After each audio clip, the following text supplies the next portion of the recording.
Oke, Bismillahirrahmanirrahim. Assalamualaikum warahmatullahi wabarakatuh. Selamat siang.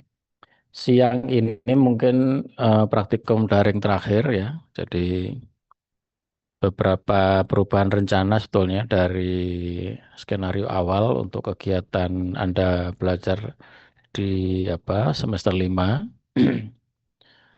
Dengan banyak pertimbangan, salah satunya adalah bahwa dokter hewan itu adalah eh, berkepentingan atau mempunyai kompetensi yang khusus terkait dengan pengendalian rasa nyeri. Arahnya nanti ke animal welfare.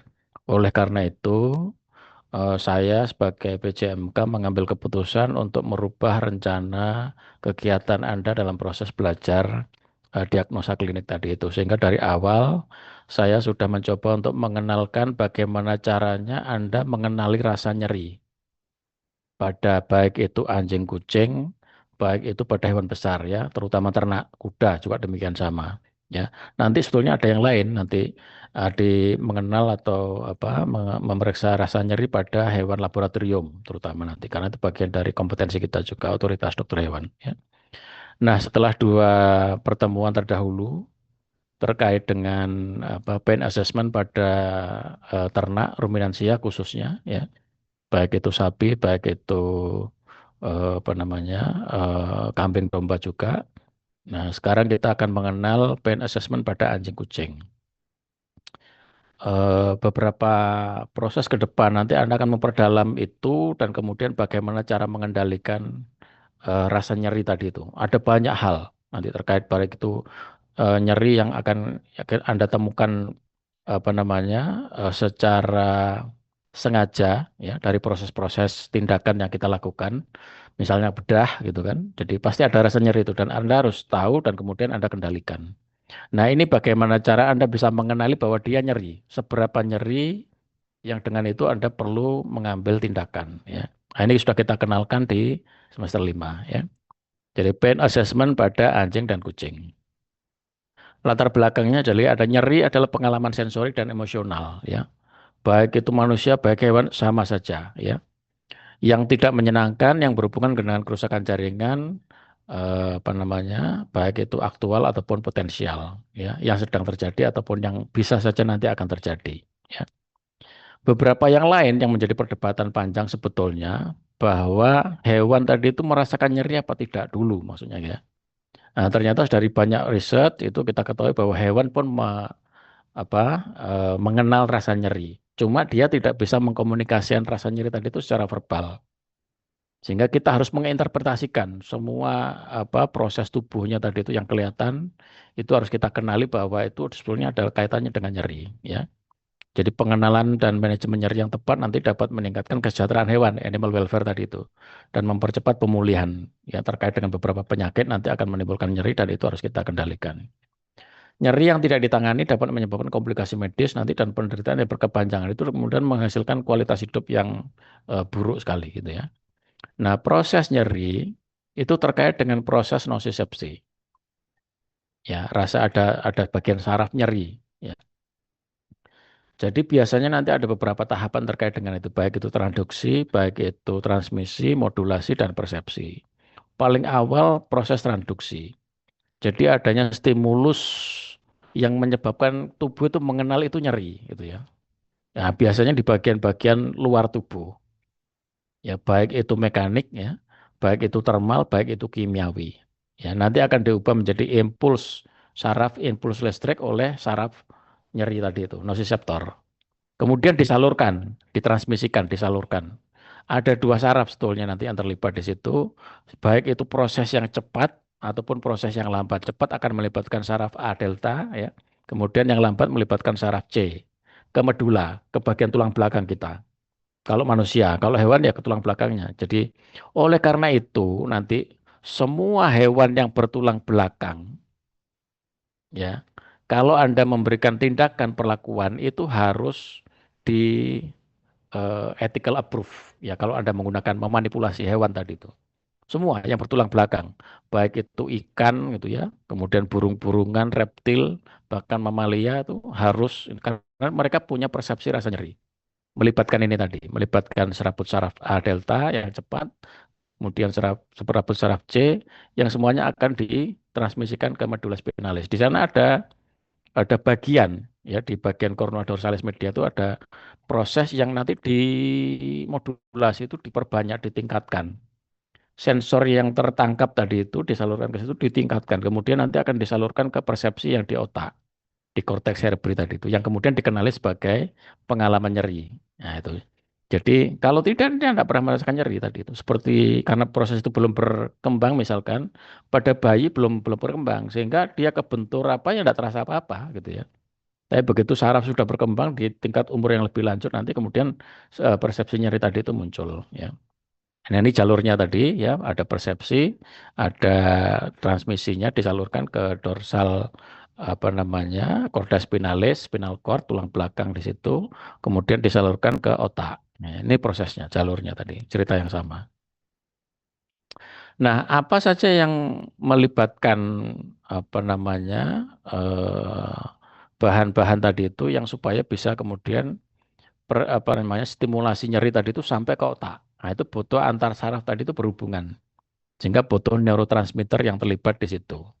Ya, ada yang pro-nosiseptif yang bisa meningkatkan nyeri, ada yang anti-nosiseptif yang mengurangi nyeri. Jadi yang pro-nosiseptif itu termasuk di dalamnya ya ada glutamat dan substansi P, serotonin. Jadi itu yang meningkatkan rasa nyeri.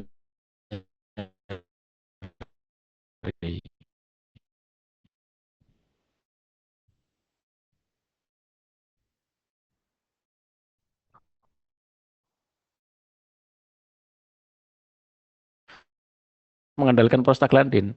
Nanti beberapa obat tadi itu bisa menekan atau menghambat terbentuknya prostaglandin sehingga rasa nyeri itu tidak ada atau dikurangi ya. Jadi kemudian yang anti nociceptif atau mengurangi nyeri tadi atau terkait dengan itu adalah endorfin atau enkafalin, kemudian GABA ya, gamma aminobutyric acid, dan norepinefrin dan serotonin ya.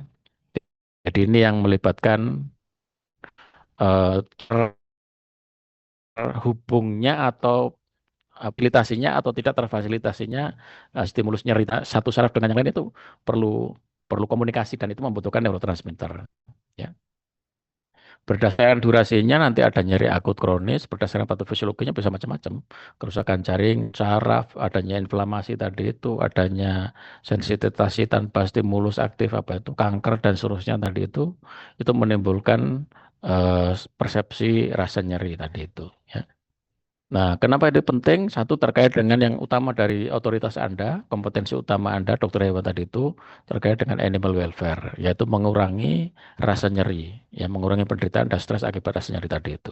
Kemudian tujuan yang lain adalah untuk mempercepat pemulihan, ya, mencegah penyakit kronis, untuk standar etika, jadi karena ini kewajiban kita sebagai dokter hewan, kemudian meningkatkan outcome klinis, supaya pasien ya segera sembuh nanti, segera membaik setelah beberapa tindakan yang kita lakukan secara medis tadi itu. Tantangan dalam pain assessment ya biasanya yang Anda harus camkan hewan tadi itu bisa menyembunyikan rasa nyeri sebagai mekanisme survival ya. Karena sebagai pemburu kucing misalkan, dia tidak ingin terlihat lemah.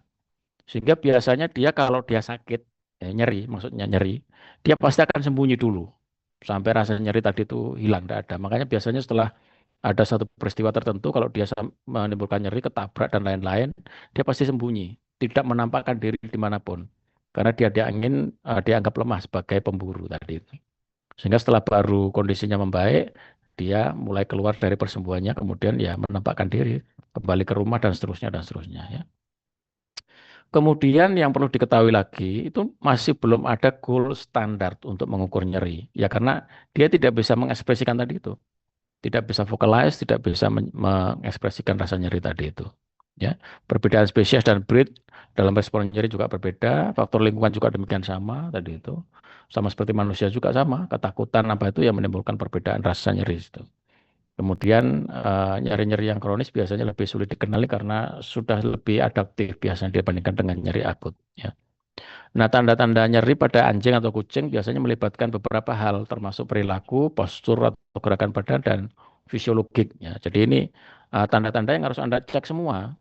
Perilaku misalkan terkait dengan vokalisasi, dia bersuara. baik itu menggeram, mengerang, melolong gitu ya, atau mungkin diagresi gitu ya, mau dipegang tidak mau, dipegang disentuh sedikit saja tidak mau, dia biasanya tidak galak jadi galak dan seterusnya itu tadi seperti itu, atau menarik diri sembunyi tadi itu ya. Kemudian ada perubahan makan, minum tadi itu, postur juga begitu, bentuk tubuhnya berubah, mungkin postur tubuhnya nanti membungkuk begitu dan lain-lain, tidak mau bergerak, pincang, diam saja dan seterusnya. Fisiologi, ada tanda-tanda secara fisiologi, nah, biasanya ada peningkatan denyut jantung, peningkatan respirasi, ada dilatasi pupil, kemudian benteng berlebihan dan seterusnya tadi itu sebagai tanda-tanda nyeri bahwa dia nyeri ya. Jadi, nah pada kucing kurang lebih sama meskipun dia lebih tidak kelihatan ya, lebih subtle, lebih tidak kelihatan. Jadi posturnya, ada ekspresi wajah, perilaku, vokalisasi, ya, adanya aktivitas, ya, dia diam saja, biasanya jalan-jalan dia mau, dan lain-lain tadi itu ada banyak perubahan di sana, ya. Jadi ini lebih lebih tidak nyata, ya lebih subtle, lebih tidak jelas gitu ya. Nah, ada beberapa pendekatan untuk mengetahui rasa nyeri tadi itu, ya. Saya hanya kenalkan dua saja untuk sekarang. Nanti bisa dipelajari yang lain-lain ya. Ada Glasgow Composite Measure Pain Scale yang dikembangkan di University of Glasgow. Ya, nanti Anda pelajari.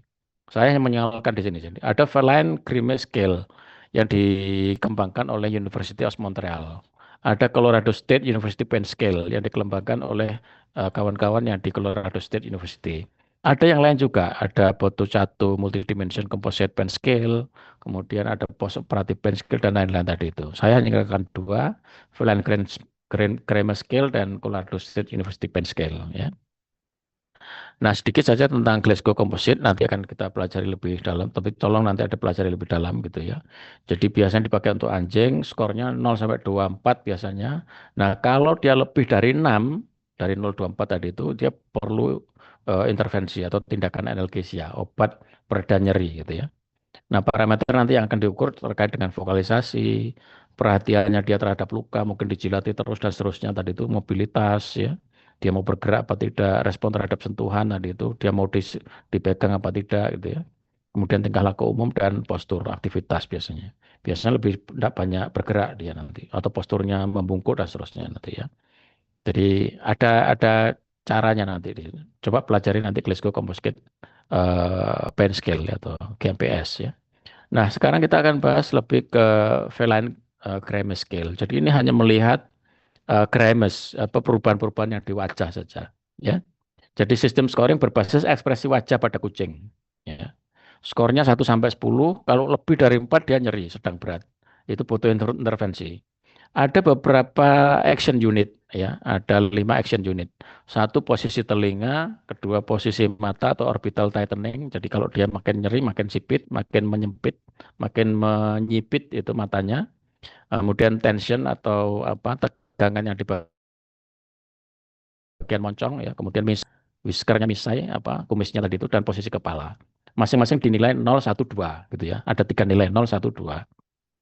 Ini contoh, jadi dari posisi telinga misalkan dia makin ditarik begitu, makin sakit. Ya, normalnya dia telinganya ke atas. Ya, relax, kita dia bergerak-gerak, makin dia nyeri, makin ditarik telinganya. Ya, nilainya 2. Mata juga demikian sama, makin dia menyipit, makin nyeri. Ya, jadi normalnya ya terbuka lebar matanya. Ya, apa namanya orbital tightening. Jadi tidak menyipit. Kemudian muscle juga demikian sama, cucuk sekitar hidung. Seperti kalau kita juga menyeringai, apa, merasakan nyeri itu sama pada manusia pun demikian sama, meringis gitu ya, seperti meringis. Jadi tarik. Jadi makin dia tegang di bagian sekitar moncong ini ya makin dia menahan nyeri ya. Kemudian whisker juga demikian sama, makin whiskernya makin misalnya ditarik ya, nempel ke bagian pipi, nah itu makin dia nyeri gitu ya. Makin dia ya bebas apa loose, relax gitu, makin dia tidak nyeri. Head position. Nah, head position ini makin dia menunduk, ini makin nyeri. Jadi kalau kepalanya makin ke atas ya normal, makin lama makin menunduk. Pada sapi pun demikian sama, ya. Tidak hanya hewan kesayangan anjing kucing pun pada sapi pun sama. Nanti makin dia menunduk, makin dia ada bagian nyeri yang dia rasakan, ya menahan nyeri tadi itu. Kemudian ada Colorado State University Pain Scale. Jadi ini penilaiannya 0 sampai 4 ya, 0, 1, 2, 3, 4 gitu ya. Yang 0 itu happy, ya, tidak nyeri, tidak begitu. Yang ini 1 nyeri ringan, 2 nyeri sedang, 3 nyeri berat, 4 nyeri sangat berat. Ya, nanti dilengkapi visualisasi ekspresi, biasa dan postur. Nah, ini lebih mudah digunakan untuk edukasi pemilik. Tapi Anda juga harus bisa tahu, ya. Jadi kalau Anda cari nanti kira-kira panduannya begitu, ya apa yang diamati di situ ada behavior, fisiologik dan behavior, kemudian ada respon to palpation, ada body tension gitu ya. Nah, di sana sudah dijelaskan yang kalau dia comfortable, tidur berdiri lagi bangun seperti biasa ya normal begitu. Makin dia nyeri, makin dia tidak mau bangun, bahkan geletak tubuhnya tertidur, rebah miring gitu ya, rekomendasi lateral dan seterusnya terkait dengan dia tidak mau dipegang, dan ini banyak hal ya. Itu yang bisa Anda baca di bagian ini. Nanti berkaitan dengan itu Anda bisa latihan ya, bagaimana untuk menilai kondisi atau tingkat nyeri pada baik itu kucing, baik itu anjing. Ya, nanti ada latihannya. Artinya saya sedang siapkan modul untuk Anda bisa berlatih di situ, dan ya kami tes gitu ya. Anda paham apa enggak dengan ciri-ciri kalau dia sedang nyeri, baik itu ringan, sedang, atau mungkin dia sedang tidak nyeri gitu ya. Nah, kesimpulannya adalah nyeri adalah pengalaman kompleks yang melibatkan sistem saraf periferi dan sentral tadi itu sampai ke otak. Kemudian rekognisi nyeri pada hewan itu butuh observasi yang cermat ya, supaya Anda kenal betul dan sedini mungkin Anda mengenali rasa nyeri. Sebelum sampai dia nyeri yang berat itu Anda sudah kenal bahwa dia nyeri. Nah, yang dengan itu Anda akan tentukan apakah dia butuh intervensi analgesik atau tidak. Gitu. Gunakan validasi pain scale yang tervalidasi tadi itu supaya objektif ya. Beberapa pendekatan tadi sudah saya sampaikan, tapi kami masih ajari hanya di Grimes pain scale dan Colorado pain University State pain scale ya. Kemudian ada beberapa teknik tadi itu. Nah, dokumentasi dan reassessment menjadi penting, dicek kembali gitu ya. Jadi dicek kembali, setelah ada cek kembali supaya betul-betul observasi tadi itu cermat, ya tepat gitu ya. Kemudian pain assessment adalah aspek fundamental untuk standard of care.